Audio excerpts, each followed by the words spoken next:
बात बताइए, ये जो पेट्रोल, डीजल और गैस, ये सारा दाम जो बढ़ा हुआ है, वो आम किसानों को और आम जनता को कितना फायदेमंद होगा या नुकसान होगा? इससे किसानों को कितना फायदा होगा? किसानों को नुकसान है बहुत ज्यादा, फायदा कुछ नहीं है, जितना भी है नुकसान है। तो अभी आप थोड़ी देर पहले मुझे कह रहे थे कि मैं डबल करके बेचूं। हाँ, वो अब वो क्या बात? वो गवर्नमेंट सरकार जो है इस किसान को इतना मजबूर करेगी कि जैसे अब सरकार ने अपने दुगने बिल बढ़ा दिए या दुगने रेट बढ़ा दिए बाजार भाव में किसी भी चीज़ के सही, ऐसे ही किसान जो है अब दुगने रेट ऐसे बढ़ाएगा कि इस सरकार को मजबूर कर देगा। और यहाँ तक भी मजबूर करेगा कि अगर मान लिया मेरे पास में 10 मन गेहूँ है, चाहे मुझे अपने पशुओं को तो पीस का आटा खुलाना हो, बाकी सरकार को नहीं बेचना। अगर मेरे घर में 1 मन की जरूरत है, 1 कुंटल की जरूरत है अपने परिवार का भरण पोषण करने के लिए, तो सिर्फ 1 ही कुंटल रखेगा किसान। बाकी को चाहे उसे कुत्ते बिल्ली को खुलाना हो आटा पीस करके या अपने पशु को खिलाना हो, बाकी सरकार को नहीं देगा आगे। ऐसे तो वैसे तो हम आम जनता तो भूखे मरेंगे। हाँ, और यही तो करना है। साथ नहीं दे रहा तो जब आम तो कह रही है ना कि सुनो सुनो हमारे पास सुनो स्टॉक है। अच्छा, इस बात को सरकार तो बोल रही है ना, फिर दूसरी बात कि हमारे पास में 1 साल तक का स्टॉक है पूरा, उन्हें पता लग जाएगी कि 1 साल का स्टॉक कहाँ निकल गया हो। अब जो है स्टॉक जो जमा है इन गोदामों में वो सब किसानों का है। किसानों का जो वो तो पैसे आपको मिल गया है उसका। वो क्या मिलने में मिल गया, मान लिया 70 के 10 मिले, क्या मिला वो हमें क्या पता कितना मिला आपको, लेकिन सरकार तो बोलती है कि आप लोगों को पैसा मिला। वो तो गोदामों में जमा कर दिया, अब खेतों में तो बिल्डर और किसान सड़कों पे। हाँ, पैसा मिला तो है। बताओ, जैसे पिछली बार आलू का समय था और आज भी आलू सीजन चल रहा है, उस समय भी 3 से 4 रुपए किलो, 5 रुपए किलो आलू बिका किसानों का, और मार्केट में वो 4 महीने बाद ही 50 रुपए किलो बिका। बताओ। तो आज आपका शुभ नाम? सुभाष प्रजापति नाम मेरा। आप कहाँ से आए हो? मैं गाजीबाद से हूँ, मेरा गाँव हापुड़ के पास है, मतनोरा। अच्छा, आप कहाँ से आए हो सर? मैं मुरादाबाद से। आपका शुभ नाम? Sunil Chaudhary. Oh, what's your height? 6 foot 7 inch. आप कहाँ से आए हो? बिलासपुर।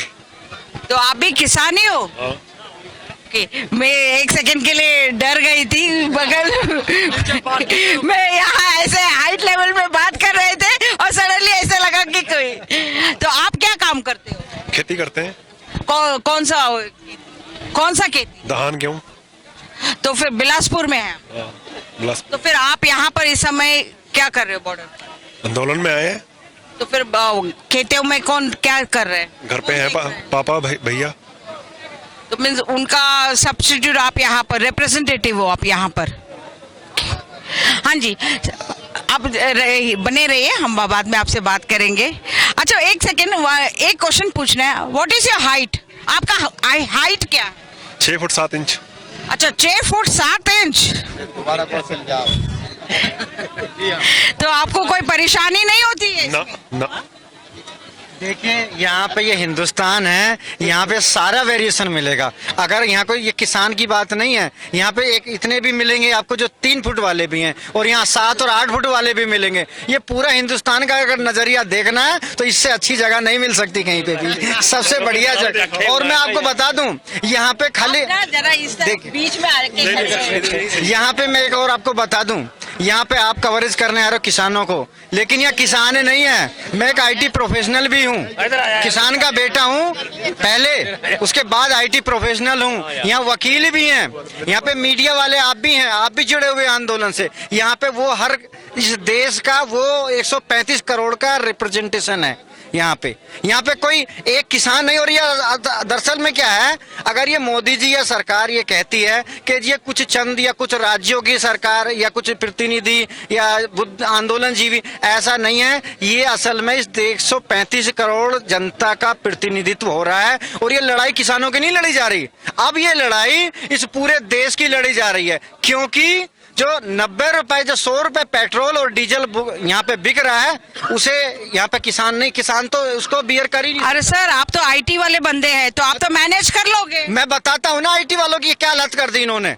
IT की कंपनियों का ये शोषण कर रखा है इन्होंने कि बुरी हालत कर दी। वहाँ पे जो इतना मतलब किसान का भी हालत खराब है। और बताता हूँ, जो आउटसोर्सिंग कंपनी यहाँ पे आई थी पहले 2009 में, उसके बाद से IT बूम आया था यहाँ पे, तो हुआ ये था कि उनको प्रॉफिट लगता था। आज वो अपना ऑफिस चलाने में सक्षम नहीं रहे। ऐसा क्यों बोल रहे हो आप? मैं इसलिए बोल रहा हूँ कि 100 रुपए का जो ट्रांसपोर्ट करते थे वो ट्रांसपोर्ट बियर नहीं कर सकते आज की डेट में। उन्हें वर्क फ्रॉम होम से काम चला रहे हैं और उनको प्रॉफिट नहीं हो रहा क्योंकि यहाँ पे ऑपरेट करना इतना कॉस्टली हो रहा। अब वो कंपनी वापस करने की कगार पे है। They are planning to bring it back.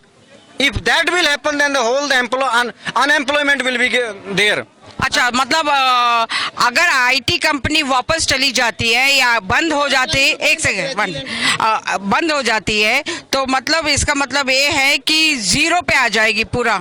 ये पूरा टैकी जो हमारा जिसपे हम बोलते हैं ना, हमारा वर्ल्ड में नाम है आईटी के नाम पे, वो टैकी भी खतरे में है। आज अपनी जॉब जिसने लगी हुई है वो बचा रहा है, सैलरी नहीं बढ़ रही है। उन्होंने बोल दिया कि आप जो है वहां पे रुके रहो, बहुत अच्छा है, पर ये इसका अनएम्प्लॉयमेंट खत्म हो जाएगा। Unemployment is increasing huge.